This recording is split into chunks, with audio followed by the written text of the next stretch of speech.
Hello everyone. GS सब civil service के classes में आप सभी का स्वागत है। आशा करता हूँ आप लोग अच्छे होंगे और आप लोगों की पढ़ाई अच्छे से चल रही होगी। एक कहावत भी सुनी होगी, किसी चीज़ को पाने की यथायोग्य चेष्टा करने से ही पूरी कायनात उसे मिलाने में लग जाती है। और इंग्लिश में भी एक सुने होंगे, लॉ ऑफ अट्रैक्शन। मतलब असल ज़िंदगी में भी लागू होता है। उसे प्राप्त करने के लिए आपको कुछ प्रतिक्रियाओं से गुजरना पड़ता है, अपने लक्ष्य की ओर मेहनत करनी पड़ती है, दृढ़ता और लगन से अपने संकल्पों को पूरा करना पड़ता है। जी हाँ, अंजलि मैम का नाम आपने सुना ही होगा। आप लोग को अच्छी तरीके से गाइड कर रही है, जीएस सब में ये मेंटर की भूमिका निभा रही है। हर हर एक चीज़ सीक्वेंस वाइज बता रही है। इनकी जो सफलता का राज है वो आप लोगों के बीच रख रही है। किस तरीके से मैम का प्रिपरेशंस रहा है, प्रीलिम्स के लेवल पे, मेंस के लेवल पे, या चाहे हो इंटरव्यू के लेवल पे, हर ये चीज़ें शेयर कर रही हैं जिससे आपको मैक्सिमम बेनिफिट्स मिल सके। तो अंजलि मैम के बारे में कुछ बता दें। मैम का चयन 67th में भी हुआ था एपीओ के पोस्ट पे, वहाँ भी मैम की अच्छी रैंक थी। 68 में भी मैम का चयन हुआ और 4th रैंक के साथ सब रजिस्ट्रार बनी थी। और मैम 69th में भी मैम का मेंस क्वालिफाई हुआ है। तो आप देख रहे हो एक sequence wise back to back ma'am का रिजल्ट्स आ रहा है, चाहे प्री के स्तर पे हो चाहे मेंस के स्तर पे हो। और मैम ज़्यादातर प्री से ज़्यादा फोकस मेंस पे की, और बच्चे को करना भी चाहिए कि बैलेंसिंग वे में तैयारी करिए। पीटी सिर्फ आपके कट ऑफ के लिए ज़रूरी होता है कि कट ऑफ पार करिए, और मेंस में जब आप बेहतर प्रदर्शन करेंगे तभी आप अंतिम रूप से चयन आपका होगा और अच्छे रैंक आप ला पाएंगे। तो मैम का आप देख ही रहे हो कि मेंस में क्या पोजीशन की। एक बार यदि मैम की अच्छी तैयारी है तो मैम का मेंस कभी रुकता नहीं है। जो अधिकतर बच्चे को देखा जाता है कि मेंस में फंस जाते हैं। तो बहुत सारे बच्चे बोलेंगे कि 68 में जब मैम का 4th रैंक आया तो 69th मैम क्यों दी। अब स्टूडेंट से हम बताना चाहेंगे कि 69th का जब मेंस चल रहा था तो मेंस एग्ज़ाम हो गए थे, तब जाके ये 68 का जो है ये रिज़ल्ट आया था, फाइनल रिज़ल्ट आया था। तो इसीलिए यदि पहले ये आ जाता तो हो सकता था मैम स्किप कर देती, 69th वाला एग्ज़ाम नहीं देती मेंस का। तो बहुत सारे बच्चों में कन्फ्यूजन है कि इतनी अच्छी रैंक लाने के बाद भी मैम दोबारा एग्ज़ाम में बैठी, क्या 70वीं में बैठेगी। तमाम क्वेश्चन बच्चों के रहते हैं। और होता भी, जब आप हमसे जुड़ते हो, एक प्यार रहता है, तो आप ऐसे डाउट्स हम ही लोग से तो पूछोगे, तो कोई इशू नहीं है, ठीक है। तो ये चीज़ें मैंने क्लियर कर दिया।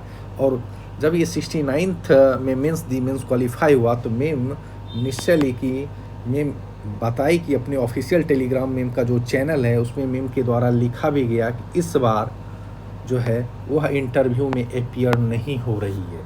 तो जो भी सेलेक्टेड कैंडिडेट हैं पोस्ट प्रेफरेंस अपना ठीक से भरें। तो हो सकता है कि आप एक अच्छे पोस्ट पे सेलेक्टेड हो और उन पोस्टों पे आप जाना भी नहीं चाहते हो, वो भी आप पीडीएफ में नाम लाने के लिए आप भर देते हो। तो ऐसा ना करें, अपने जूनियर को भी मौका दें ताकि उस पोस्ट पे नए अधिकारी जा सके। तो इन चीज़ों का ध्यान रखें। जब भी पोस्ट प्रेफरेंस भरें तो इन सारी बातों का ध्यान रखें। जिस भी पोस्ट पे आप नहीं जाना चाहते हो कृपया उस पोस्ट को ना भरें, उस पोस्ट को फिलअप ना करें।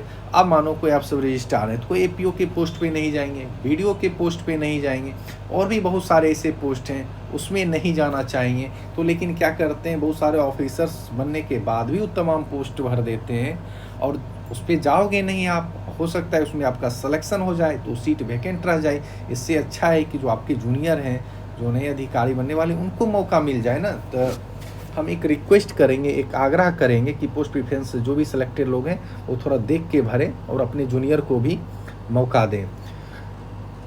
तो ये रही इंटरव्यू से रिलेटेड या अंजलि मैम से रिलेटेड कुछ बातें जो मैम के द्वारा ये बताई गई कि इस बार मैम इंटरव्यू नहीं दे रही, क्योंकि 68 में मैम का मानिए कि वहाँ पे भी डीएसपी की पोस्ट थे।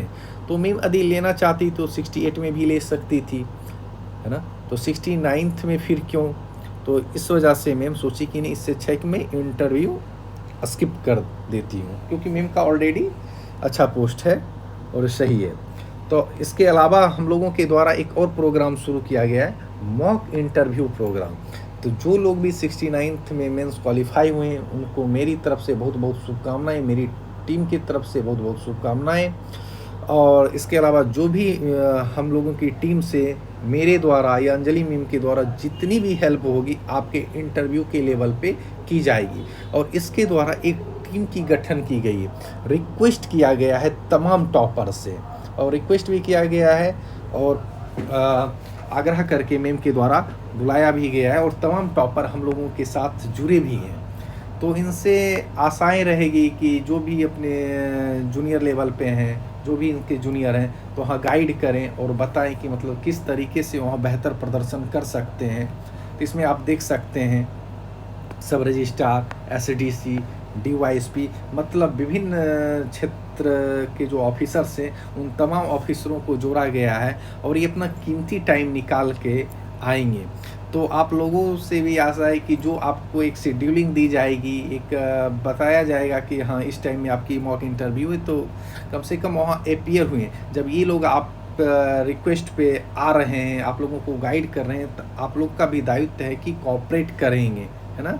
एडीएमओ हैं, ये भी एडीएमओ हैं, सब रजिस्ट्रार हैं, एमईओ हैं, है ना। फिर यहाँ पे देखिए बीएस हैं, फिर AWSW हैं, ठीक है। तो बहुत सारे विभिन्न क्षेत्रों के ऑफिसर के द्वारा आपकी मॉक इंटरव्यू ली जाएगी, और आपको एक गाइडेंस भी दी जाएगी कि हाँ किस तरीके से आप वहाँ पे बेहतर अंक ला सकते हो, किन किन क्षेत्रों पे आपको ध्यान देने की ज़रूरत है। और सब्जेक्ट एक्सपर्ट भी हैं कुछ, और भी तमाम टॉपर हैं जो आगे रिक्वेस्ट की जाएगी, और हो सकता है वो अपना कीमती टाइम निकाल के आप लोगों के बीच समय भी दे। तो और ये जो मॉक इंटरव्यू का प्लान है, ये हमारी 18 सितंबर यानी वेडनेसडे से स्टार्ट होगी, 18 सितंबर से। और इससे पहले जितने भी मॉक इंटरव्यू के लिए हमारे फॉर्म फिलअप किए हैं या जो भी प्रोसीड्यूर है उसको आप फुलफ़िल किए हैं, तो उनको एक कॉल जाएगी हमारी टीम से, एक टेलीग्राम के ऊपर एक ग्रुप बनाई जाएगी, उनमें सबको ऐड कर दिया जाएगा, और मॉक इंटरव्यू से पहले एक बेसिक गाइडलाइन दे दी जाएगी कि किन किन बातों को आप ध्यान रखें ताकि आगे के लिए आपके लिए बेहतर हो।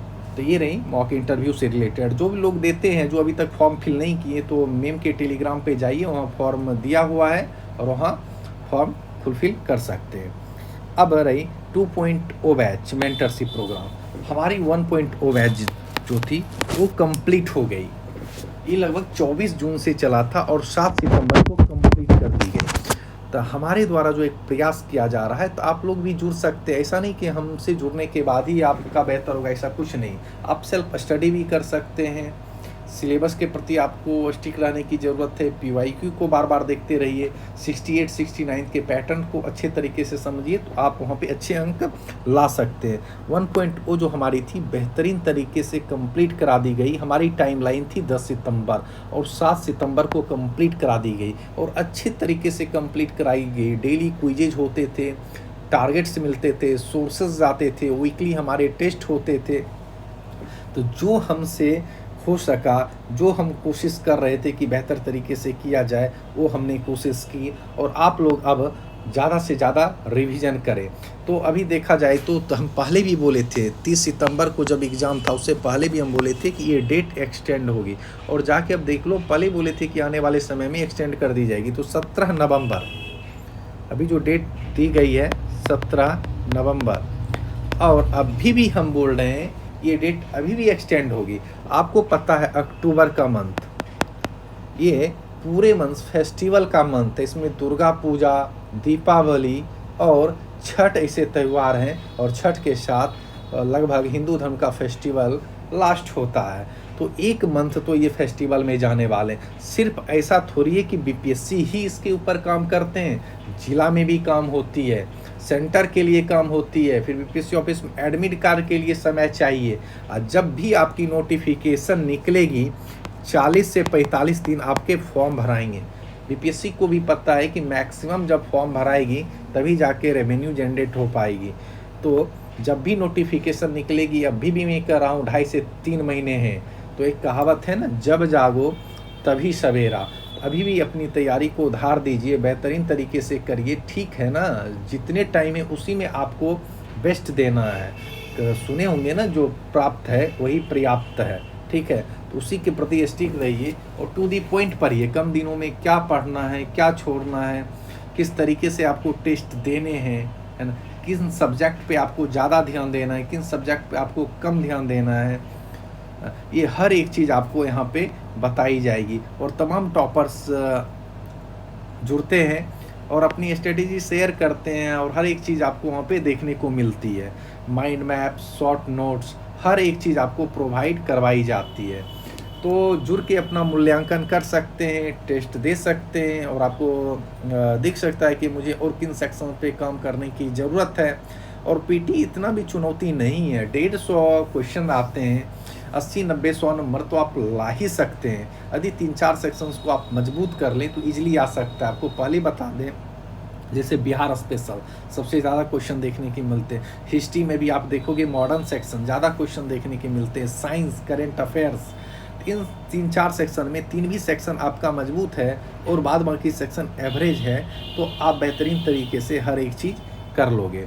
तो कोशिश रहेगी कि आप लोग अच्छे से तैयारी करें, है ना, सिलेबस को बार बार देखें, PYQ को देखें और 69th जो एग्ज़ाम हुए इनके क्वेश्चन को बेहतरीन तरीके से देखने की ज़रूरत होगी। और लास्ट में बता दें, जो मॉक इंटरव्यू देना चाहते हैं तो अंजलि मैम के ग्रुप पे जाके ज्वाइन कर लें और वहाँ फॉर्म दी गई है, वहाँ अपना डिटेल्स शेयर कर दें, डिटेल्स भर दें, फिर वहाँ से डिटेल मेरे पास आ जाएगी, हमारी टीम के द्वारा कॉल कर ली जाएगी, एक मीटिंग होगी, फिर आपको बताया जाएगा कि आपकी किस डेट में मॉक इंटरव्यू ली जाएगी। और तमाम टॉपर हैं और तमाम टॉपर जब आप लोगों के लिए जुड़ के आ रहे हैं तो आप लोग भी कोऑपरेट करें और आप लोगों को बहुत कुछ इनसे सीखने को मिलेगा।